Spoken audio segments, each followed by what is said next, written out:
Awesome. Good morning, good afternoon, and good evening, wherever you are joining us for Intelligent Automation in Oil and Gas. My name is Nicole Bamford, and I'm the moderator for today's session. On behalf of Leslie, Angelique, Quinn, Candace, and I, we thank you for joining us for day 2 of the event. This presentation, Robotic Industrial Process Automation, How is it different from traditional robotic process automation, will be given by Vicki Knott, CEO and co-founder of CruxOCM, and her presentation promises to be well worth a listen. Before we get started, here are some quick administrative points. During the webinar, if you have questions for the presenters, please submit them in the Q&A box on your screen, and these will be answered during the question session after the presentation. Likewise, for any technical issues, please write them into the Q&A section and we'll get to them right away. The widgets on your screen can be resized and dragged around for your viewing preferences. We encourage you to visit the Resource Center on your screen for additional content and resources we and our sponsors have provided for you. So make sure you're sitting comfortably, and I'll now hand it over to Vicki so we can begin. Hello, everyone. So I'm just going to pop up a share screen. Not sure if everyone got to see my cat there, but had to get him out of the way before we get started.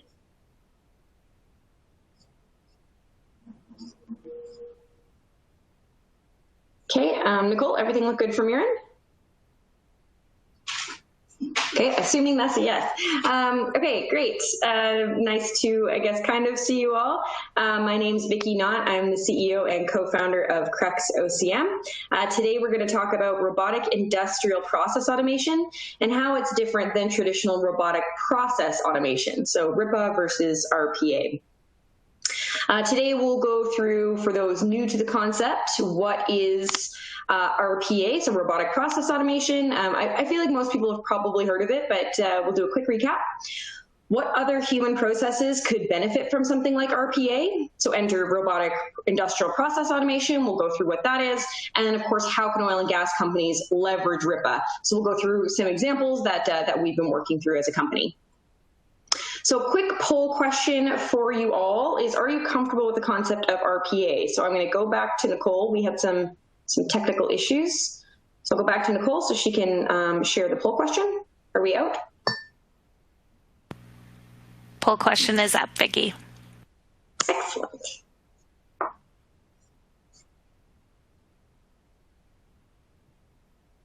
So we give everyone about 20 seconds to put in an answer.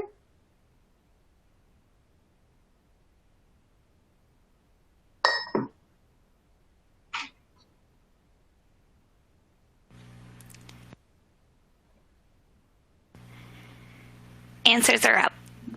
Answers are up. Okay, great. Okay, so most people do know, but we do have a few folks in the room who are not familiar. Great, so I'll dive back in and we can do a quick overview of what exactly that is.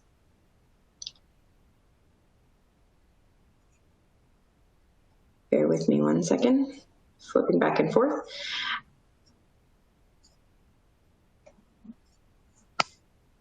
So, RPA is so robotic process automation. It's really just a term to describe a generic tool or a generic software script, which is used to create specialized agents which can automate clerical tasks. So, you know, and a lot of organizations are moving towards this, especially in their financial or accounting or more clerical type roles. So RPA is computer coded programs that replace humans performing repetitive rules-based tasks and cross-functional and cross-application macros. So what it isn't is, you know, you hear the robotic term and some folks think that there's robots involved. No, that's not the case. Not existing physical machines that are pushing paper around. It is not artificial intelligence or voice recognition and reply software.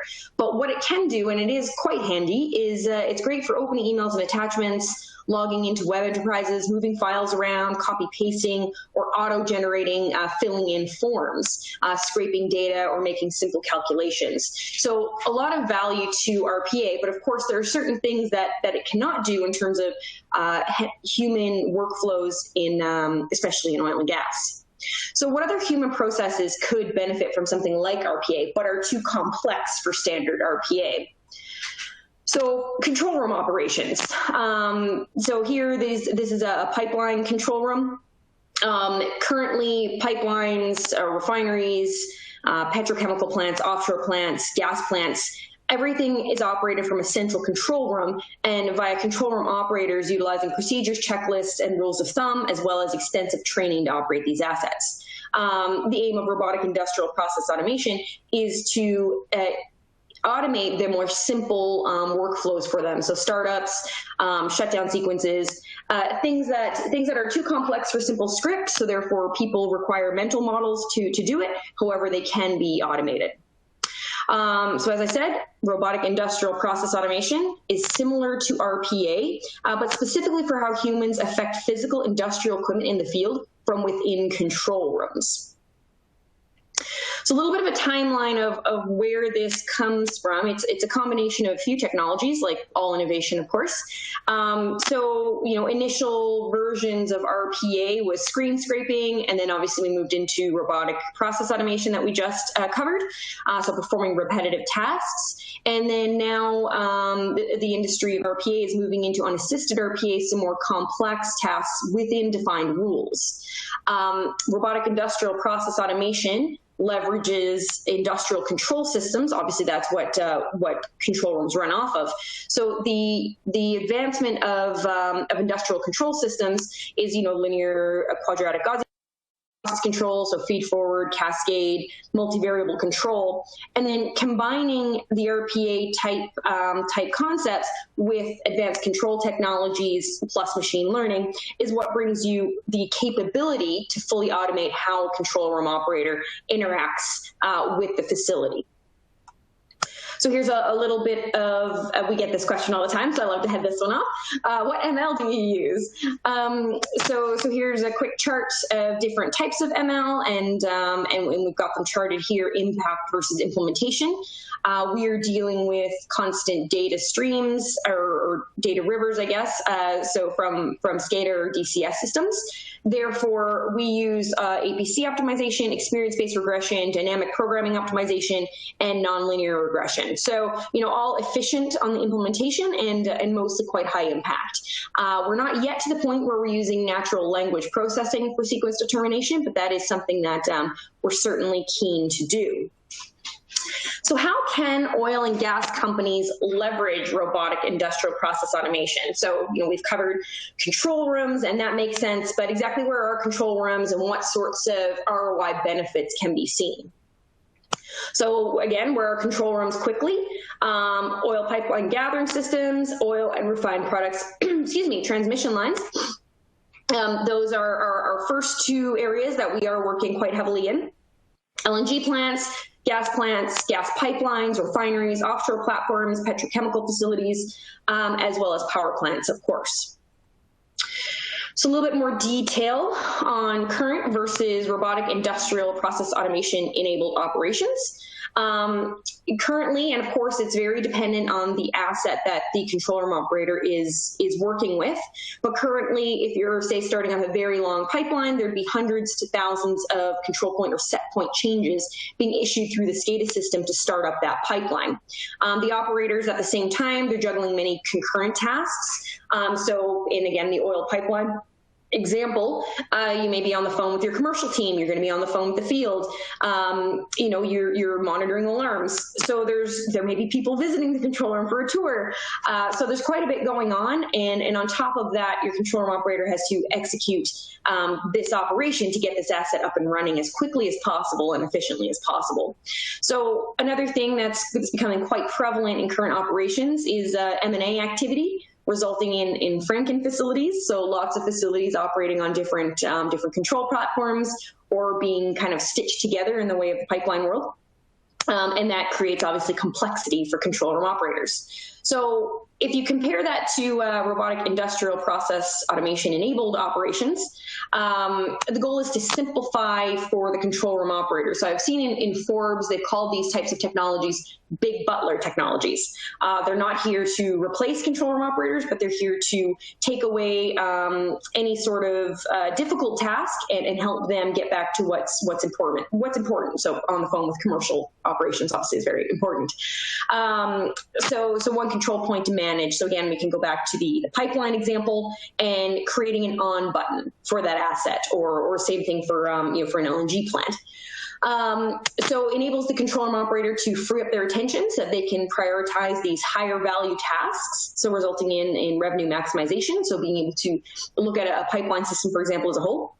Additionally, RIPA-enabled operations enables the codification of knowledge to ensure consistent operations. So a little anecdotal example for folks, I was in a control room, and I had a control room operator tell me that 5 years ago, he would have told me to get out and kicked me on the way out. However, now, with new control room operators being trained up and them not having the same field experience, he was very, very adamant that technologies like this are going to be required. So back to another poll question quickly. I'll stop sharing and turn over to Nicole. Question is up. Excellent.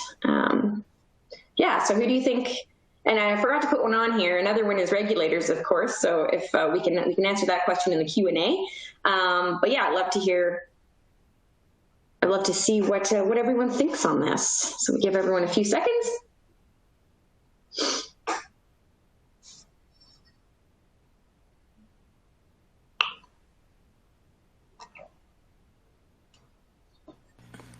Answers are up.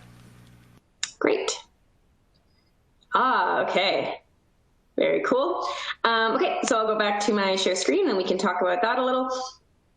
Actually, let's talk about it right now. Yeah, so we actually get that all the time. Most people do think control room operators dislike this the most, and that is actually not true.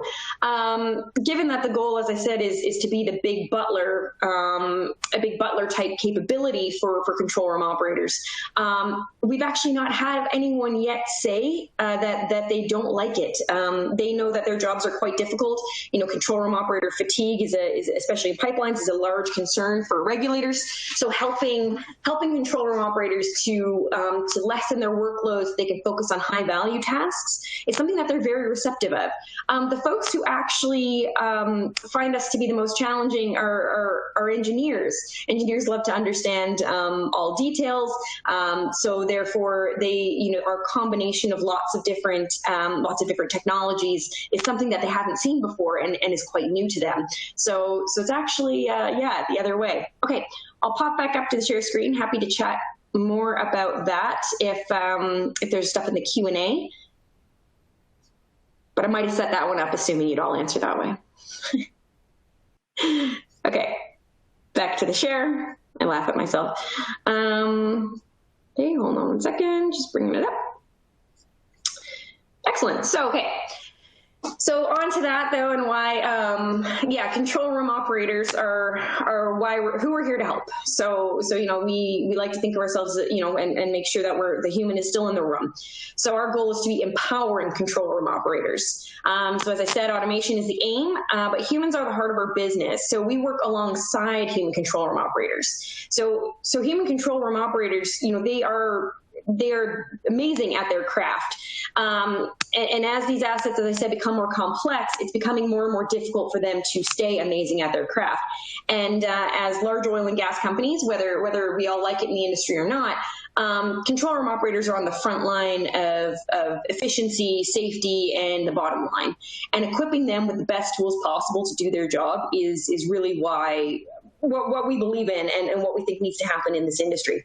So our goal longer term is to work within industry regulations and of course safety constraints, and to help create remote working environments to help control room operators stay safe and ensuring that operations do continue even as the world changes. So right now it's very important for control room operations to stay in control rooms, but what if we could reduce the complexity of these operations so much that control room operators can now start operating via tablets? That's certainly a goal that we'd love to get to.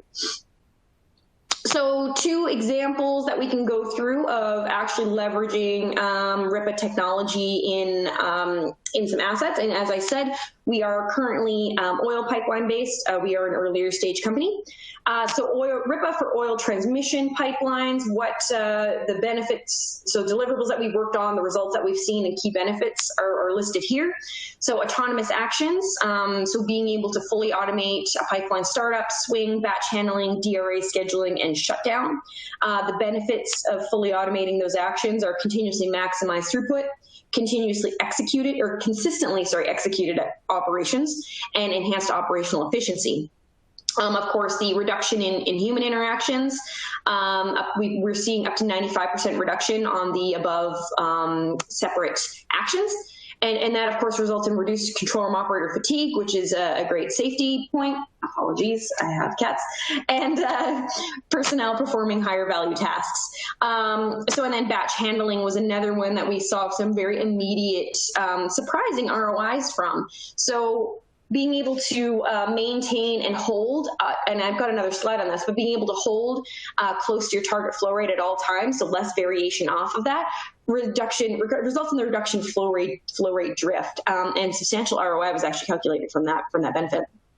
So here actually is the flow rate drift and how you can manage to hold your target flow rate closer. So here's just an example potential ROI across 45 pump stations. So if you have 15 batch transitions a month, and each of these flow rate drifts result in 150, 300, or 450 barrels of lost throughput. And if of course your asset has the max rate for this to be something that you're very concerned with. But if you go through the simple calculation at $3 a barrel toll, the lost revenue for a 45 pump station system, whether that be multiple pipelines or a single, is in this example would be $7.2 million per year. So of course that's enough for people to want to maintain as close to max flow rate as possible. Additionally, with the transmission pipelines, obviously, if you start up faster as well, there's additional throughput. So we've done previous studies on that, and we've proved that we are able to start up pipelines 40% up to 40% faster than control room operators. Of course, on the very large assets, small assets, there's less of a benefit, but still a benefit. So oil pipeline gathering systems is another place that we've done substantial work. So we've seen results of 99% reduction in commands issued by control room operators. So again, your personnel are performing your higher value tasks, reducing your control room operator fatigue, and consistently executed operations. So in oil pipeline gathering systems, this asset, assuming that your control room operator is starting and stopping, each lacked based on the volume in the tank and the tank capacity, and based on the nominations of the shipper. So and whether those nominations are based on a historical or on what's coming in, and if the asset's on max throughput. So additionally, we're seeing some really cool results around pressure cycling and flow variations. So by enabling RIPA on these gathering systems, you're actually able to start and stop each of your lacks with the goal of minimizing your pressure cycling. Many studies and whatnot have shown that pressure cycling leads to stress corrosion cracking. So being able to level that out increases your pipeline integrity, and you're not doing it via bracing. You're doing or a written procedure. You're actually coding it into the asset. And so of course, reduce maintenance costs if you can lower that. And then the interesting thing about the reduced flow variations is you increase the ratability of your asset, and therefore the consistency of your transmission lines downstream. There's also a really cool benefit with regards to pipeline tank capacity. So if you're increasing your ratability, you've more effectively utilized your tank capacity, so if you have a tank capacity that you can lease.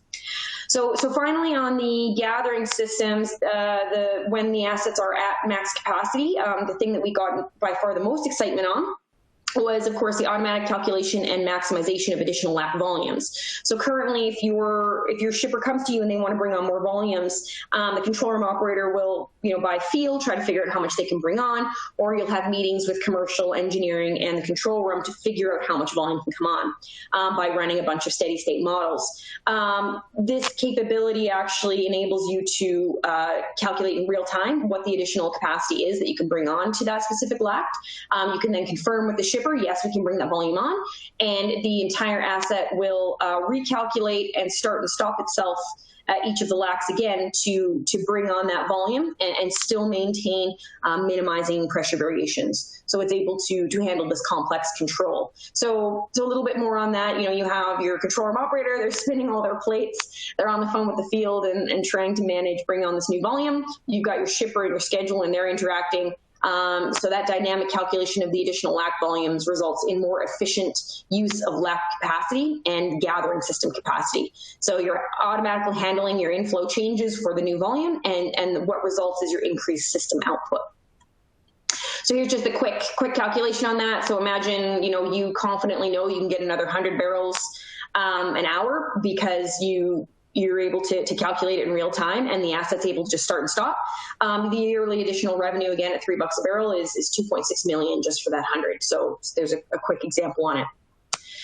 Alluded to this quickly with the pressure cycling, but enhanced asset integrity. So if you're stirring up your asset the same way every time, and you can do it more controlled, you're able to enhance your asset integrity. So this will positively impact everybody's predictive maintenance algorithms, of course. So on the left, if you're driving a race car, you're going to drive it really hard.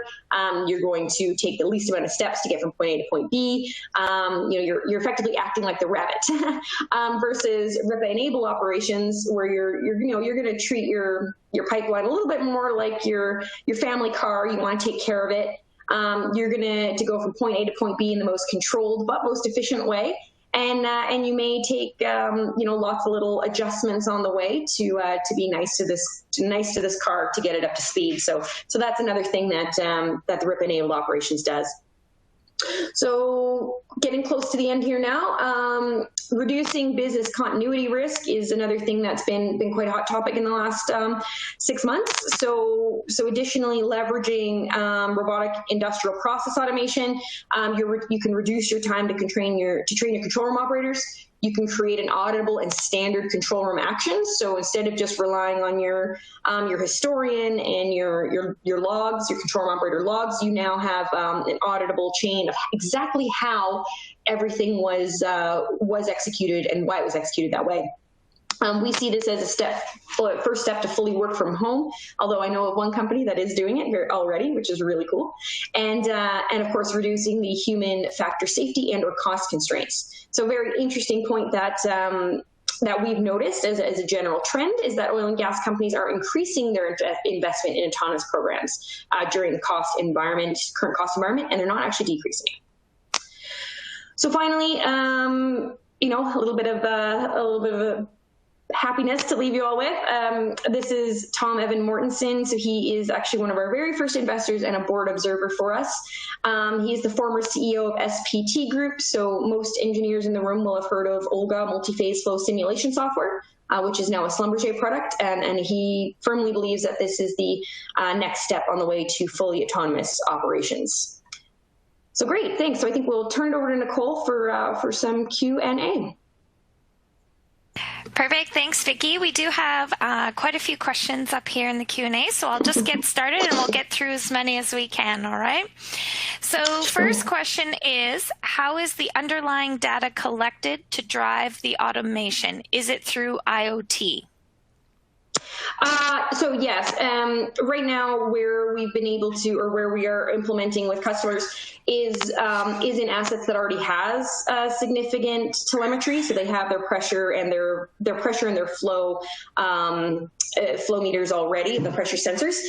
Then we connect via standard OPC connections to the SCADA or the DCS system to be able to create a continual pull of that data. And inside of the customer's environment, so we are not cloud-based, we are also on-prem. Perfect. Thanks, Vicki. So next question is, I am an engineer and can understand why engineers may be the most wary. What is your approach in deployment, taking into account the high safety risks associated with the operation of some of our plants? Absolutely, yes. So the way that we like to work with customers is we work first on a theoretical proof of concept, and what we do is we build a simulator of the portion of the asset that folks are very interested in.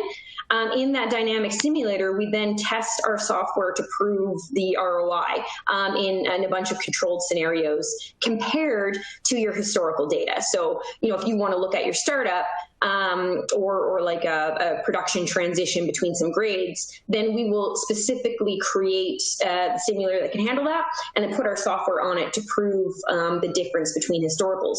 So doing that, you then prove that there is an ROI. So taking that, we then go into a simulator that's attached to the actual DCS or to the SCADA system, is that we can test all the communication protocols and the behavior of it within, an offline SCADA system.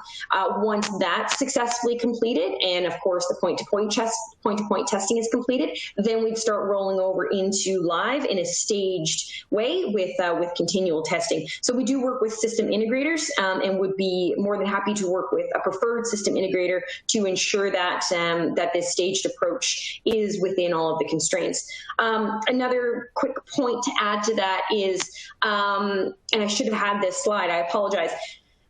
So in a plant, for example, you have all your hard-coded limits. We replicate those limits inside of our software, and they need to be signed off by you. So we won't. It's not possible for us to start up the plant outside of your safety limits or outside of the pressure constraints or temperature constraints or whatever that is. So that's another way that we make sure that that we're never asking the plant to do something that it can't do. So I hope that answers. But happy to chat some more on that as well. Great. Thanks, Vicki. The next question we have is, can you speak to how this would be different than just a startup sequence programmed in the DCS? Yes. So yeah, a startup sequence program in the DCS typically isn't, and again, this depends on the asset, right? If this is a really simple asset, then a startup sequence program in the DCS, for starting a pump or starting a compressor, it is simple enough that you can simply just utilize those actions inside of the DCS. However, if you're trying to program, one problem that we work through is the startup of a nitrogen rejection unit, so a cryo unit.